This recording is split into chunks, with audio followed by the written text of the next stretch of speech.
नमस्कार, आप देख रहे हैं जनता की आवाज और आपके साथ मैं हूं पूजा यादव। उत्तर प्रदेश में विधानसभा के सत्र का आगाज हुआ, लेकिन सत्र से पहले ही जब उत्तर प्रदेश के मुख्यमंत्री योगी आदित्यनाथ ने बोलना शुरू किया तो सपा के शासनकाल का जिक्र किया और सपा के शासनकाल में दहशत का माहौल। इस बात के साथ जब उन्होंने शुरुआत की तो उसका असर सत्र के भीतर भी नजर आया, लेकिन वहां पर भी उत्तर प्रदेश सरकार के मंत्री और खुद उत्तर प्रदेश के मुख्यमंत्री योगी आदित्यनाथ ने मोर्चा संभाल लिया और कहा कि जब बात लोकतंत्र की समाजवादी पार्टी वाले लोग करते हैं तो समाजवादी पार्टी और लोकतंत्र दोनों अलग अलग चोर हैं। आज इसी पर चर्चा करेंगे, लेकिन उससे पहले दिखाते हैं आपको खास रिपोर्ट। यूपी में आज से विधानसभा के मानसून सत्र की शुरुआत हो गई है। सपा के विधायकों ने विधानसभा सत्र की शुरुआत होते ही हंगामा शुरू कर दिया। इस दौरान सीएम योगी आदित्यनाथ ने सपा की नीति और नियत दोनों पर सीधा हमला बोला। विपक्ष के हंगामे के बीच सदन में सीएम योगी ने सपा के शासनकाल की नीतियों की सच्चाई बताई। सीएम योगी ने कहा कि सपा को लोकतंत्र में कब से विश्वास हो गया, इनके मुंह से लोकतंत्र शब्द अच्छा नहीं लगता। संभल में इन्होंने क्या किया सभी ने देखा है। सीएम योगी ने कहा कि सपा और लोकतंत्र दो अलग अलग छोर हैं। सपा हर जगह अराजकता करती है, सपा ने विकास के लिए कुछ नहीं किया। सदन की कार्यवाही की शुरुआत से पहले ही सपा का खेमा विधानसभा में एक्टिव हो रहा था और हाथों में तख्तियां और पोस्टर लेकर नारेबाजी सपा के विधायक कर रहे थे। सपा के प्रदर्शन पर सीएम योगी ने कहा कि सदन की गरिमा को बनाए रखते हुए गंभीर मुद्दों पर चर्चा होनी चाहिए, जिससे लोकतंत्र में आम जनता का विश्वास और बढ़े। विपक्ष को अनावश्यक विरोध प्रदर्शन नहीं करना चाहिए। सीएम योगी ने स्पष्ट किया कि ये मानसून सत्र बेहद खास होने वाला है। विपक्ष के सभी सवालों का सार्थक जवाब दिया जाएगा। तो चर्चा की शुरुआत करें खास मेहमानों के साथ में। हमारे साथ में बीजेपी का पक्ष रखने के लिए आलोक वत्स है, तनु कांग्रेस की स्पोक्स पर्सन है, Akhilesh Katiyar spokesperson Samajwadi party, Maya Singh political analyst हमारे साथ में, स्वाति तिवारी हमारे साथ में पॉलिटिकल एनालिस्ट हैं, हमारे साथ में राकेश कुमार सिंह है पॉलिटिकल एनालिस्ट। सभी का एक बार जोरदार स्वागत करेंगे। योगी जी कह रहे हैं दहशत का राज याद दिला रहे हैं और ये कह रहे हैं कि अब क्या हो रहा है। देखिए, ये सही कह रहे हैं योगी जी। अब कोई अतीक अहमद, मुख्तार अंसारी या आजम खान नहीं पैदा हो रहे। अब वहाँ सुख चैन का माहौल है, शांति का माहौल है और प्रदेश लगातार प्रगति कर रहा है और जो हमने 1 बिलियन इकोनॉमी का सपना देखा था उसकी तरफ हम कदम बढ़ा चुके हैं। लगातार चौतरफा काम हो रहा है। अभी भी जो बाढ़ की स्थिति है उससे निपटने के लिए 11 टीमें तैयार की गई हैं। विभिन्न क्षेत्रों में सारे मंत्रीगण तैनात कर दिए गए हैं और प्रदेश में जिस तरीके की खुशहाली का माहौल अब है उससे प्रगति और 30,000 करोड़ से ऊपर का वहाँ पर इन्वेस्टमेंट भी चल रहा है। दहशत का आपके टाइम में पूरा समय हुआ करता था, आपकी सरकार में गुंडा राज हुआ करता था, कह रहे हैं अब अतीक पैदा नहीं होता। नहीं बट साहब, अब उतने धड़ल्ले से जैसे बोला करते थे वो आवाज उनकी भी थोड़ा सा जो आज का वातावरण है उससे वो उनमें दिखाई दे रहा है। पूजा जी, कोई बड़ी बात कहना नहीं है। आपने जितना वादा किया था वो पूरा देश जानता है। जो अपराध के सूचकांक हैं वो सरकार ने जारी किए, मैं उस पर कोई बात नहीं कहना चाहता हूँ। नौकरियों को लेके आपने वादा किया था, जरूर पूरा कर दिया होगा। किसान की आमदनी को लेके वादा किया तो भी आपने पूरा कर दिया होगा। जब आम आदमी का इस देश में जो लड़ाई थी अंग्रेजों से वो आजादी की थी, क्योंकि सबको वोट का अधिकार मिले। आपने नहीं मिल रहा वोट का अधिकार। आज कहाँ है पूरे देश में वोट का अधिकार नहीं मिल रहा। उल्टा चोर कोतवाल को डांटे। सबसे पहले तो ये बात सटीक, लोकतंत्र के लूट की बात कर रहे थे, भूल गए ये यूपी का गेस्ट हाउस कांड। यही लोग थे जो विधायकों को बसपा के बंदी बना करके, वो भी पूरे देश ने जाना समझा। और लोकतंत्र की लूट अगर किसे कहते हैं कि विधायकों को गुंडा बना करके कैसे उपयोग करते हैं, ये कोई सपा सरकार से सीखे और ये वो उस समय सरकार में थे। तो ये तो हुई इनके लोकतंत्र की लूट की बात। सुप्रीम कोर्ट से बढ़कर नहीं है ना, ये लाल वाला पॉकेट बॉक्स बुक लेकर के चलते हैं संविधान बचाना। सबसे पहले संविधान वो बुक नहीं है आपके लिए वैल्यूएबल। वो पालन कहाँ कर रहे हैं पूजा जी? जो संविधान बचाने निकले हैं ये, जब पॉकेट बॉक्स कह रहे हैं ना, बिल्कुल। क्या वो संविधान की प्रति है? क्या आप मैं चैलेंज करती हूँ कि ये बताएं कि ये कौन सा संविधान है? क्या बाबा साहब द्वारा लिखित संविधान है वो? मेरा प्रश्न ये है, वो बाबा साहब का लिखित संविधान है कि उसका डॉटेड कॉपी है कि पॉइंट्स में है कि बुलेट्स में है, ये तो राम जाने। मैं इतना जानती हूँ पॉइंट बुलेट में बात होगी तो गलत हो जाएगा। बिल्कुल नहीं, लेकिन पालन तो करे पॉइंट शॉट बुलेट में ही करे। सुप्रीम कोर्ट सुन रही है ना एसआईआर पे। जवाब दीजिए सर।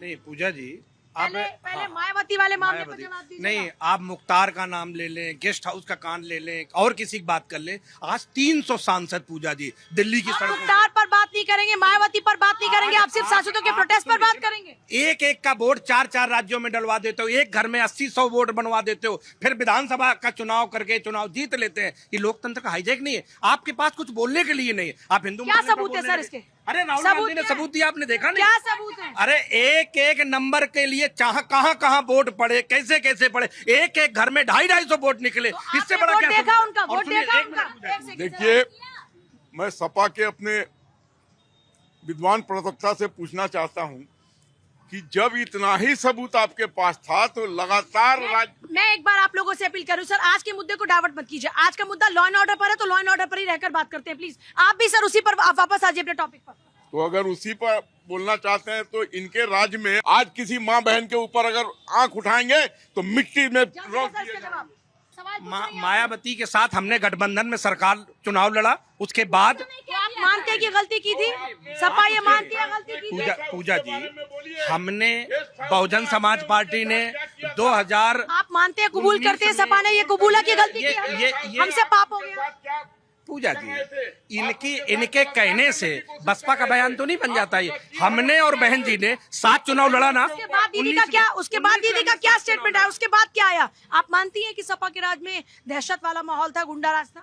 देखिए पूजा जी, मुझे लगता है कि भारतीय जनता पार्टी ये जो कह रही है कि उत्तर प्रदेश के अंदर से गुंडा राज खत्म हो चुका है, आप ये देखिए जो गुंडा राज खत्म होने की बात करते हैं वो खुद लॉ एंड ऑर्डर को मेंटेन नहीं कर पाते। जंगल राज की नेत्री हैं तो आप वही बात कीजिएगा। आप उत्तर प्रदेश में किसने रेप किया है?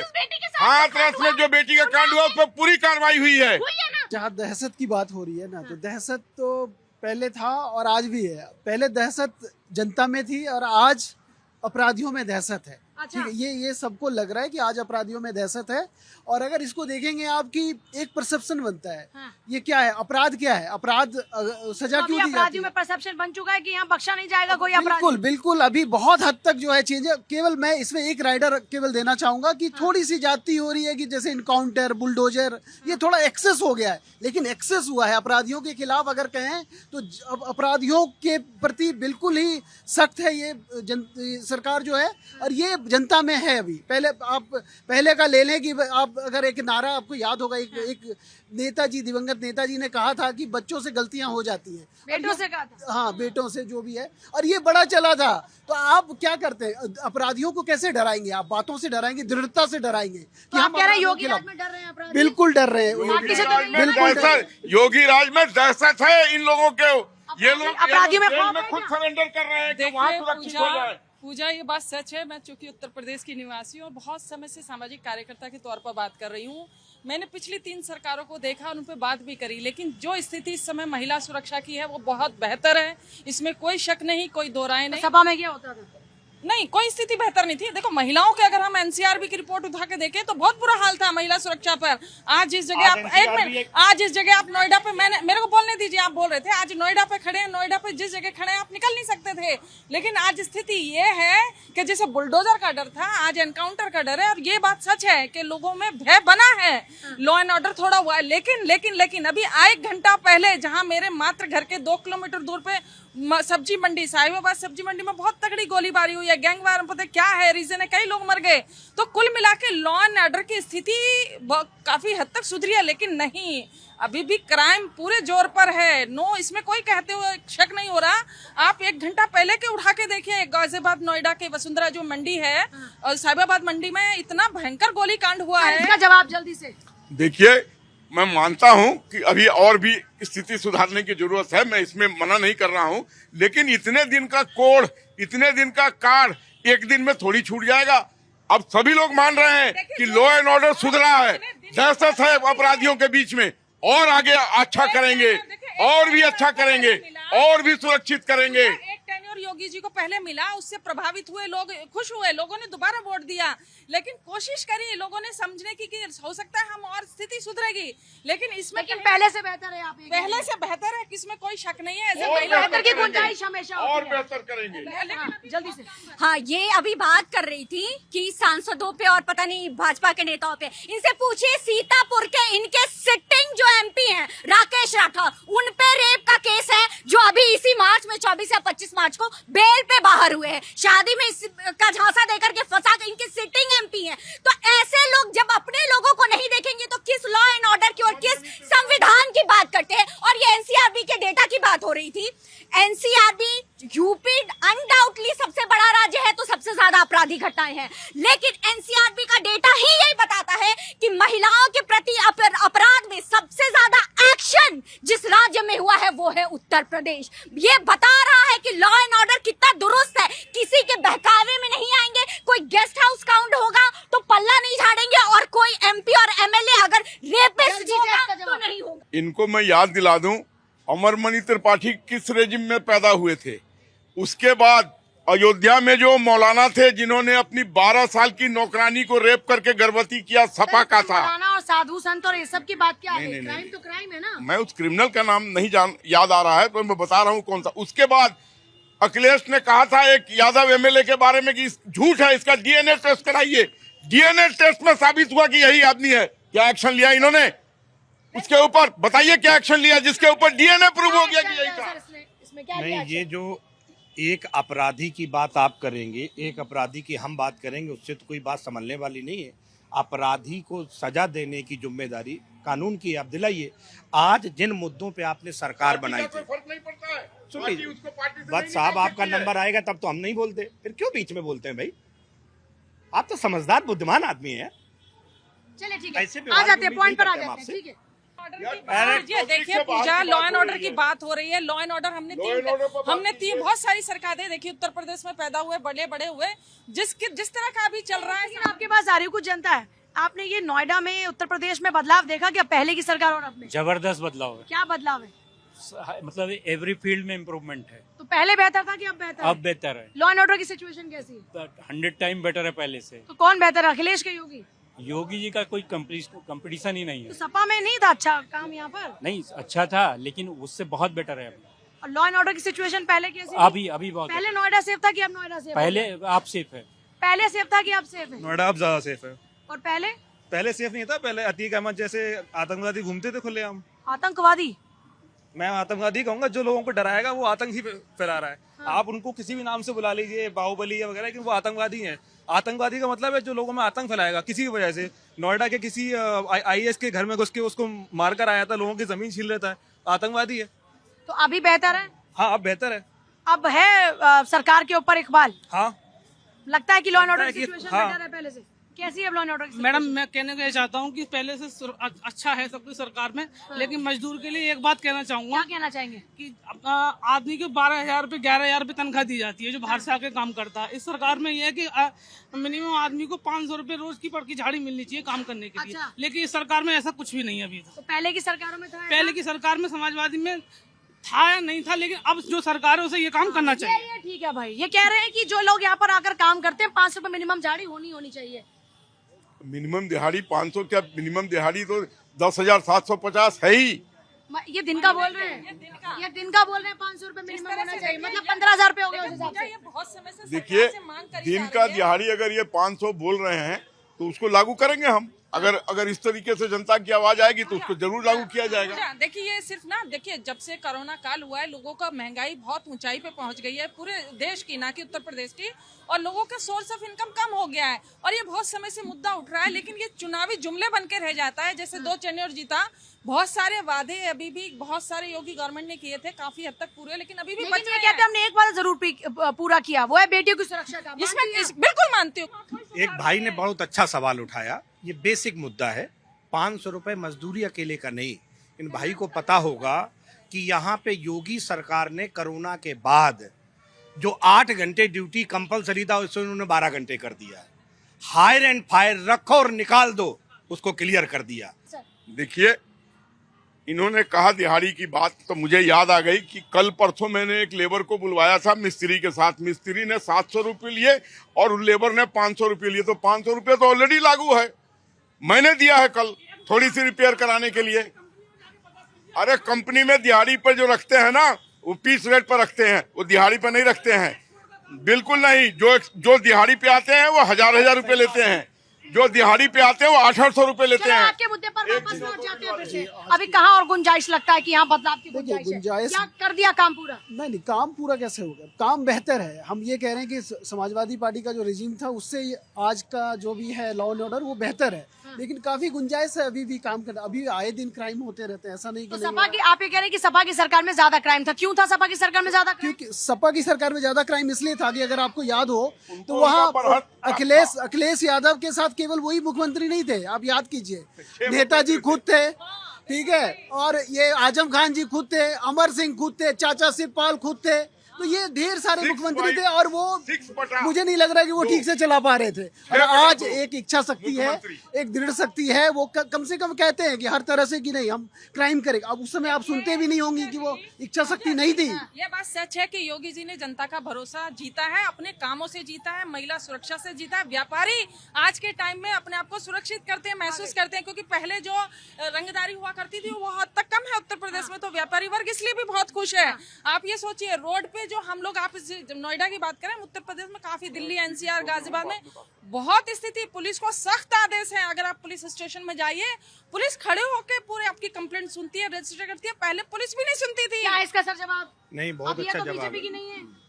अभी जो है लॉ एंड ऑर्डर की स्थिति ये है कि कितने पावर सेंटर है, उसकी बात हमने पूरा प्रदेश जानता है। इनका क्या पॉइंट है? अरे आप इनकी बात का जवाब दीजिए ना। ये तो महिला है ना, ये कह रही है आपकी सरकार में और आपकी सरकार में बहुत फर्क है।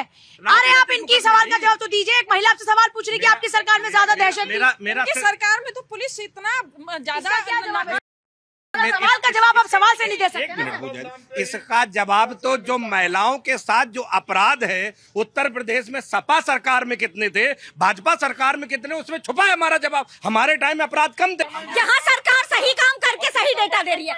एक बात मैं बोलना चाहूंगी, लॉ एंड ऑर्डर की बात हो रही है और ये अभी आपराधिक मामले 2006 बनारस सीरियल बॉम्ब ब्लास्ट पूरा भारत आज तक याद करता है, जिनके अपराधियों शमीम खान और वहीउल्लाह खान को कोर्ट से छुड़वाने के लिए, केस वापस लेने के लिए, आतंकियों का नाम किसने मिटवाया? पूजा जी कोर्ट की टिप्पणी, कोर्ट की टिप्पणी कि आपका वश चले तो आतंकवादियों को पद्मश्री दे देंगे, कोर्ट कहने वाला बात। मैंने तो जवाब दिया कि अपराध के मामले में उत्तर सर, आप उस सवाल का जवाब तो दो। आप कोर्ट की टिप्पणी पर बात नहीं करते, आप एक महिला के सवाल पर बात नहीं करते, आप सवाल के बदले में सवाल दाग देते हैं। पूजा जी, ये मेरा काम नहीं है, ये मेरा तो सर जवाब तो आप दोगे। मैं जवाब दे पार्टी के प्रवक्ता बनकर आए तो अपनी सरकार के कार्यकाल के जवाब तो आप मेरे कामकाज भी आप बताएंगी मुझे, मेरे अधिकार और मेरी जिम्मेदारियां मुझे। कामकाज पे सवाल तो पूछूंगी ना मैं, वो तो मेरा हक है, वो भी आप छीन लेंगे। नहीं, आपका हक कहाँ छीन ले? ये कहाँ मजाल है? इस समय मीडिया का हक हमको थोड़ी छीन सकते हैं। इस समय क्या पहले छीन लेते थे? मैंने नहीं, देश में जो चल रहा है वो पूरी जनता जानती है। पहले छीन लेते थे क्या? नहीं। देखिए, इनको मैं याद दिलाना चाहता हूं, अभी कुछ दिन पहले एक बाबा पकड़ा गया था, जो नहीं, छांगुर बाबा से अलावा भी एक बाबा था, जिसमें जो महिलाओं को हाथ पकड़ रहा था और उसको कुछ अश्लील हरकत कर रहा था। उसको अखिलेश यादव ने यादव समझ के उन दोनों को बुला के लखनऊ में पुरस्कृत किया, उसको माला पहनाया। जो महिलाएं ग्रामीण प्रवेश की हैं वो ऐसी बात कहें कि कोई आदमी मेरे साथ, बहुत दम चाहिए वो बोलने के लिए। आधे टाइम तो डर के कुछ बोलती नहीं है। उन्होंने बोला और इनके अध्यक्ष ने उसको लखनऊ में बुला के महिमा मंडित किया, अवार्ड दिया, माला पहनाया। तो ये बात कर रहे हैं कि ये महिलाओं के प्रति इनका क्या इनका रुख है? आज आसाराम चक्की पीसिंग बाहर नहीं है, वो चक्की पीसिंग में है। लेकिन ऐसे गुरु कितने साल हो गए लेकिन आसाराम को अंदर गए? आसाराम को गए, वो मेरे पास रिकॉर्ड नहीं उसका, लेकिन सरकार की 10 साल से ज्यादा का समय हो गया। बीजेपी की सत्ता है पूजा जी यूपी में। अगर कोई अपराधी है आप उसके खिलाफ कार्रवाई कर दीजिए। हमारे रोकने से क्या कार्रवाई रुकेगी? अपराधियों के खिलाफ कार्रवाई करना तो सरकार का काम कर रहे हैं। जो हाथ में आ जाता है हाथ में आता है, जो भागता है वो स्वर्ग लोक। लेकिन उसका डेटा नहीं देखता। इनके लिए ये कहते हैं पुलिस का पूरा डर है यूपी में, और जो सरकार के डेटा है उसमें ये बताता है कि हर तीसरे दिन उत्तर प्रदेश पुलिस के साथ मुठभेड़ हो रही है। कहते हैं अपराधी भाग गए, फिर मुठभेड़ कौन कर रहा है भाई आपकी पुलिस के साथ? हर तीसरे दिन मुठभेड़ हो रही है आपकी। 8 साल की सरकार है, हर दिन मुठभेड़, हर दिन मुठभेड़ होकर गिरफ्तार हो रहे हैं। मैं तो रोज खबर पढ़ रही हूँ। कितनों को पैर में गोलियां लगी है और टांग के लाया गया है, भूल गए? सरकार, आप ये कहते हैं कि अपराधी राज्य छोड़ के भाग चुके हैं। पूजा जी, 8 साल से आपकी सरकार है, मुठभेड़ डेली करनी पड़ रही है आपको। अपराधी कहां से आ रहे भाई? अगर इतने ही अपराधी छोड़ गए थे तो पुलिस किसको गोलीबारी कर रही है? बेटों को टिकट किसने दी? बेटे को टिकट दिया ना, उसको नहीं दिया ना। आपके पिताजी कुछ करें तो आपको भी दंड कर दे। परिवारवाद, तो बेटों के साथ मिलने को परिवारवाद की जनक है आप इस देश में। परिवार देश चलाता है, परिवार हाँ, क्या बात है। 7 पीढ़ी से क्या बोला? परिवार देश? कौन सा परिवार देश चलाता है? वो परिवार जो देश में आपातकाल लगाता है। 30 सालों से अकेले पार्टी कांग्रेस बहुमत नहीं ला पाई है। ये भी ध्यान में रखना होगा कि ऐसी क्या गलती हो गई, ऐसा क्या अपराध कर दिया आप जनता के प्रति कि 30 साल हो गए इन्हें बहुमत नहीं मिला है। और पहले इनको कुछ नहीं मिला तो ईवीएम हैक होता था। राहुल गांधी की 10 साल बाद नेता प्रतिपक्ष सदन ने देखा है, तो इन लोगों को अपने गिरेबान में झांकना होगा। ये देश जनता का है, जितना पक्ष जरूरी है उतना ही विपक्ष। लेकिन अगर ऐसे विपक्ष होगा ना तो सुप्रीम कोर्ट से प्रोटेस्ट कर रहे हैं और उनकी आवाज को दबाने के लिए कैसे दबाया गया? कैसे दबाई जा रही है आवाज? कैसे दबाई जा रही है आवाज? नहीं, अभी बहन ने सवाल किया कि इतने साल हो गए पूर्ण बहुमत की सरकार नहीं मिली। देश तो देख रहा है कि पूर्ण बहुमत की सरकार कैसे आई है। एक घरों में 250-250 वोट डाल के, फर्जी वोटिंग करा के, एक वोटर को 10 राज्यों में वोट डलवा के। सर, आप इसी मुद्दे पर तब से अटके पड़े हैं, आप तब से इसी बात पर अटके पड़े हैं। आप उस पर सवाल नहीं पूछते कि आतंकियों का ठप्पा आतंकी किसने हटवाया, उस पर बात नहीं करते। आप वोट के सवाल पर। पूजा जी, चलिए 1 मिनट। मान लिया हम लुटेरे हैं, मान लिया आपकी बात। 1 मिनट, हमने सारे हिंदुस्तान में सारा हेरा फेरी किया है, तो हम 240 पे क्यों हैं? हमको तो 330 पे होना चाहिए, 400 पार होना चाहिए था। और कर्नाटका में हम हार गए। क्यों हार गए? जब हमने सारा बूथ हमारे कब्जे में है, सारी ईवीएम हमारे कब्जे में है, सारा वोटर लिस्ट हमारे कब्जे में है। तो JNK क्यों हार गए? हिमाचल क्यों हार गए? तेलंगाना क्यों हार गए? उन जगहों पर इनके नजर में ईवीएम ठीक है, वोटर लिस्ट ठीक नहीं। पूजा जी बिल्कुल सही कह रहे हैं, क्योंकि जो चोरी करता है, बेईमानी करता है, डकैती करता है, उसको भी रणनीति बतानी होती है ताकि इसका भंडा ना फूट जाए। तो यहाँ छोड़ दें, यहाँ जोड़ लें, इतने सीटें चोरी कर लें। उस रणनीति पे चोरी की है भाई। एक वोटर का 10 राज्यों में, एक घर में 250 वोट। अब ये देश जानना चाहता है भाई, एक घर में 250 वोट ये कैसे खुलासा हुआ? अरे चेक किया, कैसे खुलासा हुआ? ये जो आपके पास डेटा आया, कैसे खुलासा हुआ ये सब? जब ये तय हो गया, ये कैसे खुलासा हुआ सर? चेक करके निकाला। कैसे? नहीं, जब चुनाव आयोग ने कहा, ये गलत बात है। कैसे हुआ? ये कैसे हुआ? जब चुनाव आयोग SIR से हुआ कि नहीं हुआ? सुन लीजिए ना, जवाब भी देने दीजिए ना प्लीज। चुनाव आयोग ने कहा हम डिजिटल वोटर अरे लिस्ट सर, ये बताओ, चुनाव आयोग ने कहा कि आप डाउनलोड कर सकते हैं। आप पता नहीं कौन सी पुरानी बात उठा कर। चुनाव आयोग ने बोला कि आप डाउनलोड कर सकते हैं। पूरा डेटा चुनाव आयोग ने देने से मना कर दिया। तो माननीय अखिलेश यादव जी ने दिया था हलफनामा कि ये देखिए 18,000 वोट ये आपने फर्जी बना दी, उसमें कोई कार्रवाई नहीं। अभी माननीय राहुल गांधी जी ने दिया। तो इस समय इस देश में जो लोकतंत्र और वोट के अधिकार पे जो डकैती हुई है, उस पर पूरे देश में चर्चा। मैं आदरणीय प्रवक्ता समाजवादी पार्टी को कहना चाहता हूं, महाराष्ट्र में इन्होंने कहा कि हमको वोटर लिस्ट नहीं मिला। मैं आपको बता दूं, जब चुनाव होता है, जब वोट डाले जाते हैं तो सर, वो आपको घुमा रहे हैं और आप उनके मुद्दे पर घूमे जा रहे हैं। आज का टॉपिक ये है ही नहीं सर चर्चा में। वो आपको बार बार तब से घुमाए जा रहे हैं और आप ट्रैप में फंसे जा रहे हैं। आप एक लाइन खाली सुन लीजिए, उसके बाद आपके टॉपिक पे आऊंगा। हर तब से आपको घुमाए जा रहे हैं। हर बूथ एजेंट वाले के पास वोटर लिस्ट होता है फोटो के साथ, और अगर मैडम तिवारी जाती है वोट देने तो वो उसको टिक करता है, चाहे किसी दल का हो। तो इनको वोटर लिस्ट नहीं मिला है। ये चिल्ला रहा है कि वोटर लिस्ट नहीं मिला है। वोटर लिस्ट तो हर पोलिंग एजेंट के पास होता है। बगैर पोलिंग एजेंट पूजा, ये राजनीति के बहस तो है ही नहीं, राजनीति पे बहस नहीं है। तो बहुत बड़ा मुद्दा है, आरोप प्रत्यारोप चलते रहेंगे। लेकिन चूंकि बात मामला लॉ एंड ऑर्डर का हो रहा है, तो देखो इसमें कोई दो राय नहीं है। अभी भी बहुत काम योगी सरकार को करना बाकी है, क्योंकि स्थिति में अभी भी क्या मानो मैं समझती हूँ 50% पहले से इम्प्रूव है दोनों सरकार के मुकाबले। और सबसे ज्यादा इम्प्रूव हुआ है हम लोग महिला सुरक्षाओं के लिए। योगी जी ने बड़ा काम किया। जितने पेंडिंग केस थे महिला अपराध से वो सारे निपटाए गए, वो खत्म हो गए। बहुत नॉमिनल केसेस बचे हैं थाने में। ये गिना जाना चाहिए योगी सरकार के टाइम में कि जो महिलाओं से प्रति अपराध होता था अब बहुत कम हो गया है, क्योंकि पुलिस उस पर कार्रवाई भी करती है और सुनती भी, और निपटारा भी बहुत जल्दी होता है। इसमें कोई दो राय नहीं है। आप कोर्ट में जाइए, पेंडिंग एनसी रिपोर्ट उठा के देखिए। मैं परसों भी किसी चैनल पर डिबेट कर रही थी, पूरी रिपोर्ट आंकड़े था। पहले हमारे कितने डिबेट में हमारे कितने आंकड़े होते थे महिला अपराध के, कितने केस पेंडिंग थे और कितने निपट गए। ये तो महिला सुरक्षा की बात हो गई। दिन बड़े खुलेआम विचरण करते हैं उत्तर प्रदेश के अंदर, वो बहुत बढ़ गया है। पहले बड़ी स्थिति भयानक थी। इसका जवाब अब इसी पे रहिएगा सर, पॉइंट पे रहिएगा। बहन से एक बात और पूछ लीजिए कि 2017 से पहले महिलाओं पे अपराध का रेशियो क्या था, आज कितना रेशियो भी बता दें।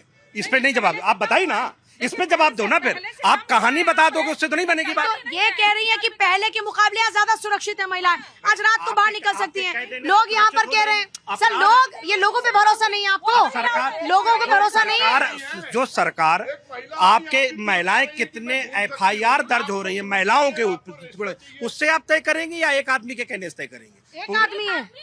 एक आदमी है जनता। ये न जाने कितने लोगों के बीच में रहती हैं, आपको नहीं पता कि नहीं। मैं समझता हूँ, लेकिन जो सरकार डेटा दे रही है इनकी बात छोड़िए सर, मैं इनकी बात छोड़िए। मैं तो एक बार ट्रैवल करी थी, मैं आपको अपने एक्सपीरियंस बता रही हूँ। अरे सर सुनिए, अरे सुनिए सर, इसका जवाब देखिए, आप उसमें बात नहीं करती है।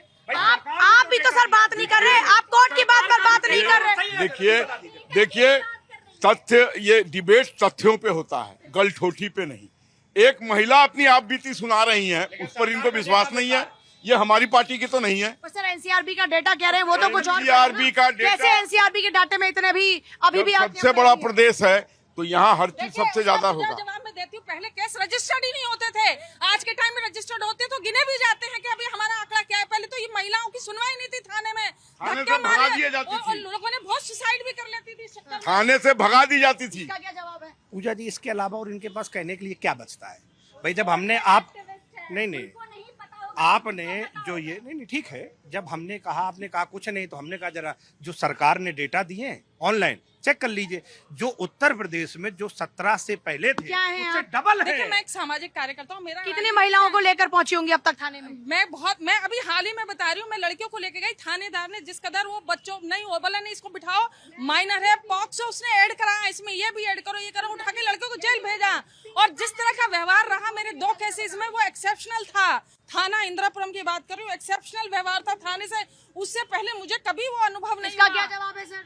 नहीं हो सकता है कोई, नहीं मैं ये कहाँ कहता हूँ, कुछ पुलिस वालों ने अच्छा काम किया होगा, उनके तो आप सरकार की नीति नहीं मानते? नहीं, सरकार की पुलिस वाले आपकी में क्यों नहीं कर रहे? इससे इनकी सरकार में इंदिरापुरम में अच्छा काम हो रहा था कि नहीं? पुलिस सरकार की नीतियों पे काम करती है, पुलिस हमेशा इन्फ्लुएंस सरकार के हिसाब से चलती है। हमने पहला भी अनुभव किया है साहब, और हमने अभी भी अनुभव किया है। जिस तरह का व्यवहार, अगर आज के टाइम में जाइए, पुलिस का व्यवहार ही बिल्कुल बदल गया है। चूंकि मैंने उस पर भी बोला कि योगी जी के सख्त आदेश है कि महिलाओं में इस तरह से सुनी जाए। रात को भी 2-3 बजे भी 1-2 बार गई हूँ, हमने सुना पुलिस वालों को, पूजा बहुत अच्छे से केस को दरफियात करते हैं, रिसर्च करते हैं, उसको एग्जीक्यूट भी करते हैं। पहले में बड़ा चेंज आया, पुलिस का जो वर्क प्रोफाइल है पहले में और अब में बहुत फर्क है। पुलिस सरकार के लिए काम करती है, मैं समझती हूँ, अब जाके वो जनता के लिए करती है, अब जनता के लिए काम करती है। आपके पुलिस के काम की जो सराहना है, मैंने इस बात पे भी की थी कि जब बरेली जिले का SP घूस लेने के लिए थाने में इंक्वायरी करने गया, तो पुलिस वाला को उनका जो वहां का इंचार्ज था, थाने की बाउंड्री वाल कूद के भाग गया। और वहां पे जो अराजकता देखी गई वो पूरे प्रदेश ने देखी, मैं उस पर नहीं जाता। देखिए, ऐसी अपवाद घटनाएं हो सकती, मैं मानता हूं। अभी पूरी, जैसा कि बहन ने कहा, अभी पूरी तरीके से वातावरण सुरक्षित नहीं हुआ है, और भी आगे करने की जरूरत है। लेकिन हमने पुलिस को पुलिसिया सिखा दिया। आप बिहार से आती हैं, बिहार में एक टाइम भोजन नहीं मिलेगा चलेगा, लेकिन राजनीति भरपेट होनी चाहिए। जाइए किसी टेम्पो स्थल पर, रिक्शा स्थल पर, जाइए किसी चाय वाले की दुकान पर, वो डोनाल्ड ट्रंप की भी बातें आपसे कर लेगा कि डोनाल्ड ट्रंप ने क्या किया है। और वहां पर अगर किसी का वोट कट गया तो वो ऐसा हंगामा मचा देगा जिसकी आप परिकल्पना भी नहीं कर सकती हैं। ये गलत कह रहे हैं। SIR में सुप्रीम कोर्ट 98 SIR के खिलाफ सुप्रीम कोर्ट गए ना, चीजें हुई, आधार मना कर रहे थे, अभी बोला आधार भी देखो आप। अब आज का मुद्दा फिर सही है। देखिए, सबसे पहले तो जिस बात पे, जिस विरासत गलियारे पे ये सारा प्रोपेगेंडा हुआ और हम यहाँ जो चर्चा कर रहे हैं, जिस पे व्यापारियों की सुरक्षा की बात योगी जी ने कही, वो सड़क के चौड़ीकरण की बात कर रहे थे गोरखपुर में, जिसमें कहा गया कि व्यापारियों के साथ पहले कैसा होता था और आज। तो आपको दिक्कत कहाँ है? सड़क चौड़ी करने का डिमांड किया बाजार ने, बाजार से आई डिमांड, जनता ने मांग करी। अब जिनके दुकान और जिनके मकान इसमें आ रहे हैं उनको मुआवजा भी दिया जा रहा है, तो फिर दिक्कत क्या है आपको? क्या आपको व्यापारी भी ठीक वैसे ही चाहिए जैसे हर हफ्ता, जैसे बार बार सरकार कहती है कि हफ्ता वसूली के लिए, रंगदारी वसूली के लिए क्या व्यापारी है, या देश के विकास के लिए, इस अर्थव्यवस्था गुंडा के टैक्स विकास का के लिए? जिक्र कर रही है। बिल्कुल बिल्कुल मैं वही कर रही हूँ। तो आप सोचिए कि जो माफियाओं का कभी राज्य हुआ करता था, वो अगर व्यापारी प्रसन्न है, मैं डेटा के साथ बात कर रही हूँ, जिस विरासत गलियारे के चौड़ीकरण की ये सारी बातें हो रही है, सिर्फ 4 व्यापारियों ने री इवैल्यूएशन के लिए सरकार के पास गई है, बाकी लगभग 1000 मकान और दुकान है, तो सारे लोग संतुष्ट हैं। ये बहुत बड़ी उपलब्धि है। 4-5 लोग बिल्कुल रीइवैल्यूएट कर रही है सरकार, तो सरकार जनता के लिए काम कर रही है। और ये कितना, ये तो बहुत अच्छा है, मुगालते में रहे कि ईवीएम हैक है और SIR घोटाला है, वोटर लिस्ट घोटाला है। अगर इनकी नीयत नहीं समझ में आएगी जनता को, अगर ये अभी भी नहीं समझेंगे, तो ये आगे कितने दशकों तक सत्ता से बाहर रहेंगे ये पता नहीं है। आप चाहती हैं सत्ता में आइए? मैं चाहती हूँ मजबूत विपक्ष, पक्ष में कोई रहे, विपक्ष में कोई रहे, लेकिन जनता के लिए काम करे और जनता को गुमराह ना करे। कम से कम किसी को नहीं मान सकते हैं तो सर्वोच्च न्यायालय को तो मान। मुख्तार अंसारी और अतीक अहमद पर कार्रवाई जो हुई, उस पर समाजवादी पार्टी खुश है? कार्रवाई कोर्ट के द्वारा जिस भी अपराधी पे हो उसका हम सम्मान करते हैं। किसी के भी अपराधी हो, चाहे राम रहीम हो, चाहे आसाराम बापू हो, चाहे ये सेंगर जी हो, चाहे बाकी नेता हो, कोई भी हो, चाहे वो टेनी हो, किसी भी अपराधी को, चाहे वो किसी भी जात का हो, चाहे किसी भी धर्म का हो, अगर किसी को न्यायालय अपराधी मानती है तो सजा लेनी। बुलडोजर वाला एक्शन? नहीं, बुलडोजर वाली कार्रवाई होनी चाहिए? नहीं, बुलडोजर वाली नहीं। हम संविधान पे भरोसा करते हैं, कानून का राज होना चाहिए, और कानून हमारे देश का इतना सक्षम है कि किसी भी अपराध को रोकने के लिए पूरी क्षमता, पूरी योग्यता कानून में है। हम बुलडोजर वाली कार्रवाई नहीं बिल्कुल होनी चाहिए? गलत बात है, बिल्कुल गलत बात है। ऐसे बुलडोजर, ऐसी ताकत के आधार पे आप क्या समझाना चाहते हैं? समाज को डरा के चलाना चाहते हो, डर के आधार पे, या समाज को कानून और संविधान से चलाना? सबसे पहले तो जनता को समझना होगा कि बरगलाइए मत। बुलडोजर कार्यवाही किसी भी प्रदेश में होती है, किसी भी मकान या किसी भी प्रॉपर्टी पे होती है, वो सिर्फ अवैध निर्माण पे होती है और कोर्ट ने इस पे रोक नहीं लगाई है। अब किसी भी वैध निर्माण के ढांचे को वो भी कोई सरकार गिरा देगी? बिल्कुल नहीं, जनता का आक्रोश खड़ा होगा। तो जो अवैध, आप कभी भी देखोगे तो पूरी की पूरी बिल्डिंग तब ढाई जाती है या तो वो अवैध जमीन पे कब्जा करके बनाई गई हो, जैसे अभी छंगुर बाबा वाला केस था। लेकिन अगर पार्ट डाले जाते हैं तो किसी ने छज्जा बाहर निकाल दिया, किसी ने गैलरी की बाहर कर दिया, अवैध कब्जा वो हटाया जाता, और इसके लिए कानून नहीं मना करता है। और सच में ये देश कानून से ही चलेगा। मैं बार बार शुरुआत से यही तो बोल रही हूँ। पूजा जी, प्रयागराज में बिना लोगों को इन्फॉर्म किए, बिना उचित प्रक्रिया के इन्होंने डिमोलिशन करा दिया था, कोर्ट ने उस पर भी टिप्पणी की है। तो ये लोग बुलडोजर से लोगों को डराना चाहते हैं और ये बार बार कह रहे हैं कि हमारी सरकार है, योगी जी अच्छा काम करे। लोकसभा में क्या हुआ, अयोध्या वाली सीट से क्या हुआ? तो इनको ध्यान देना पड़ेगा कि सत्ता की मलाई खाने के लिए, सत्ता की मलाई खाने के लिए इतने खुश मत हो जाइए। इनको सोचना पड़ेगा कि अगर यहाँ पर महिलाएं सुरक्षित है, यहाँ विकास इतना अच्छा, योगी सरकार इतना अच्छा काम कर रही है, तो क्यों आज सीट हारते जा रहे हैं? लोकसभा की सीट आपका क्या हुआ? क्या हुआ? कांग्रेस का क्या हुआ? ईवीएम कांग्रेस का क्या हुआ? प्रोटेस्ट कर ही रहे हैं। कांग्रेस का क्या हुआ? कांग्रेस खड़ी है। कितना नंबर आया कितने कांग्रेस का? मिलके लड़े हैं चुनाव? कितना आपको पता होना चाहिए। इंडिया अलायंस पर कांग्रेस का वोट कितना था? कांग्रेस ने बिल्कुल, और कितनी बार प्रयास कर चुके हैं? कितना वोट शेयर बढ़ा कांग्रेस के बारे में एग्जैक्ट बात करेंगे। कांग्रेस का क्या बढ़ा? एक विशेष जगह की, इसलिए पूछ रही हूँ कि जनता किस पर एतबार करती है, ये वोट शेयर भी तो बता। किस पर एतबार करते हैं? विधानसभा चुनावों में पता चल जाएगा कि योगी जी ने जो बुलडोजर एक्शन लिया, जो झूठे बुलडोजर एक्शन तो पिछली बार से चल रहा था। बिल्कुल बुलडोजर एक्शन तो पिछली बार से चल रहा था, उसके बाद योगी सरकार जीते आ गई। अखिलेश यादव जी ने कहा है कि हम इसी ईवीएम से अगर जीतते हैं, अमेठी में सही चल रही थी, वो हटाने का काम करेंगे। अमेठी में ईवीएम सही चल रही थी। अखिलेश यादव जी ने अमेठी में सही चल रही थी ईवीएम। अरे ईवीएम सही, रायबरेली में सही चल रही थी। कुछ जगहों पर, सेलेक्टिव जगहों पर चलती है क्या? सेलेक्टिव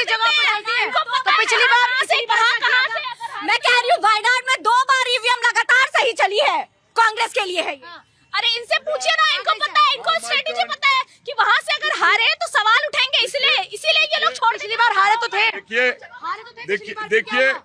लोकसभा में 41 सीटें सपा को मिल गई तो सब कुछ ठीक था, लेकिन अब सब गड़बड़ हो गया है बिहार में। और अभी बहन ने बहुत अच्छी बात कही कि एक अच्छा लोकतंत्र के लिए जितना शक्तिशाली सरकार होनी चाहिए उतनी ही शक्तिशाली विपक्ष भी होनी चाहिए, लेकिन विपक्ष का काम है expose, depose and then propose also.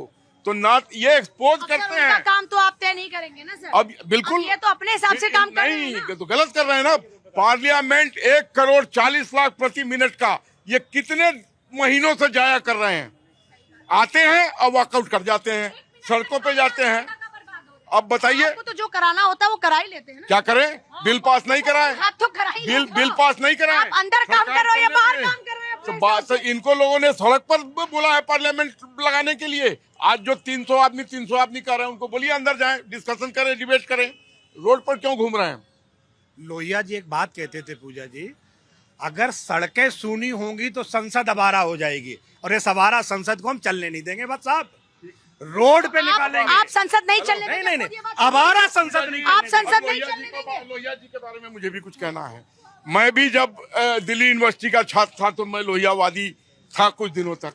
मैं अपने बड़े भाई, छोटे भाई से पूछना चाहता हूं कि लोहिया के लोकतंत्र में और लोहिया के लोहियावाद वाले किताब में कहां लिखा हुआ है कि बाप के बाद बेटे को अध्यक्ष बनाकर 27 आदमी परिवार के विभिन्न पदों पर काबिज करा दो? ये कौन सा लोहिया का नहीं, समाजवाद है? लोहिया का समाजवाद में जो लोहिया के समाजवाद का एक लाइन थी, ये जो मैंने बोला उसका जवाब दीजिए। एक मिनट सुन लीजिए, पूंजी के विकेंद्रीकरण का नाम समाजवाद है। आप तो समाजवाद पढ़े हो, गरीब और गरीब कर दिया, अमीर और अमीर कर दिया, और आप समाजवादी थे। मैं बार बार ये बात बोलती हूँ, पूरे जो पूंजी की विकेंद्रीकरण की बात होती है ना, शुरुआत में आह्वान करती हूँ, मैं बार बार करती हूँ, सपा के सारे नेता, कांग्रेस के सारे नेता, इंडी गठबंधन के सारे नेता अपने पर्सनल पूंजियों का विकेंद्रीकरण करके उदाहरण पेश करे, जनता इनके पीछे होगी और साथ होगी। ये जो बार बार जनता को गुमराह करते हैं ना, फिर कहूंगी इससे बच के रहिए, उदाहरण प्रस्तुत कीजिए, उसके बाद जनता आपके साथ हो। क्या था पहले सपा में?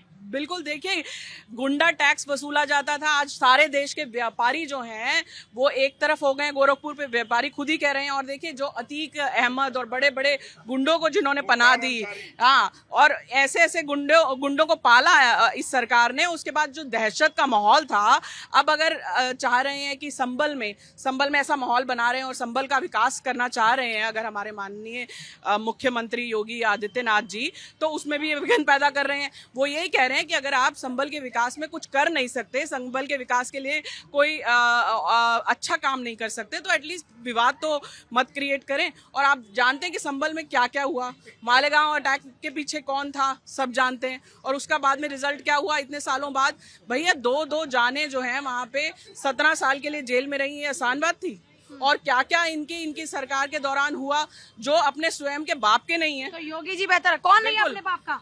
सब जानते हैं, बोलने की क्या जरूरत है? बोल दीजिए ना कौन नहीं है। जो अपने बाप का नहीं है वो किसी का क्या सगा इसका होगा? क्या जवाब है? पूजा जी एक लाइन नहीं, एक बात मैं कहूंगा, वत्स साहब पुराने समाजवादी व्यक्ति पहले हैं। मैडम की बात सुन लीजिए, करते जब एक बात वत्स साहब का तो जवाब दे ही रहे हैं तब से सर। छोड़ चुनी दीजिए। हुई सांसद की सुरक्षा उनके पति नहीं कर सकते, वो लीगल एक्शन नहीं ले सकती, तो बाकी की जो स्त्रियां हैं वो क्या करेंगी? मैं सिर्फ लोहिया जी की एक बात परिवार पे ही कहना चाहता हूँ पूजा जी। लोहिया जी ने लास्ट में एक लाइन कही, बड़ी महत्वपूर्ण है, बत्स साहब को भी उस बात को जानना चाहिए। लोहिया जी आजीवन कुंवारे रहे और उन्होंने समाज का बहुत सेवा करने के बाद आखिरी समय में कहा कि मैं ऐसा मानता था कि एक व्यक्ति अविवाहित रह के समाज की ज्यादा सेवा कर सकता है। आज के लिए चर्चा में बस इतना ही। तमाम खबरों के लिए आप देखते रहिए भारत 24। नमस्कार।